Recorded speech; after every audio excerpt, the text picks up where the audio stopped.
Now let us begin with the first activity over here. In this question, we have to quote a line from the poem which is a proof for the following statement. Now let us read the first statement over here. Tagore wishes for a nation where people are truthful. Now the poet talks about truthfulness in this particular line where he says, where words come out from the depth of truth. So that particular line proves the statement.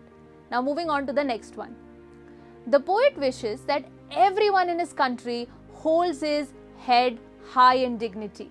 Now the very first line of the poem where the poet says, where the mind is without fear and the head is held high.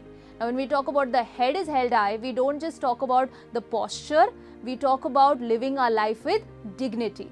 So this particular line proves this statement. Now moving ahead to the next question. Here we have to complete the following using our own interpretations. The first sentence here is, when the mind is without fear and head unbowed, we enjoy dash freedom. So when we live our life with dignity, we enjoy mental freedom. So mental freedom is the answer over here. The next one, constant efforts and strife leads to. Now we have a line from the poem where tireless striving stretches its arms towards perfection. So if we constantly keep on putting our efforts, what will we reach? It will ultimately lead to perfection. Now the next one. Logical thinking and reasoning can put a stop to.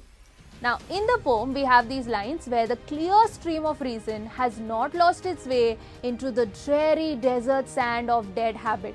Now the meaning of dead habit over here are the old traditional rituals which are actually very harmful. So basically we are talking about superstition. So if you have a logical way of thinking, if you have a good habit of reasoning things, we know that it will put an end to, put a stop to superstitions. Now moving on to the fourth one. Tagore appeals to God to make his country a. So here at the very end of the poem, when he concludes the poem, he's telling us, into that heaven of freedom, my father, let my country awake. So here he is expecting that his country will eventually turn into a heaven of freedom. Now moving ahead.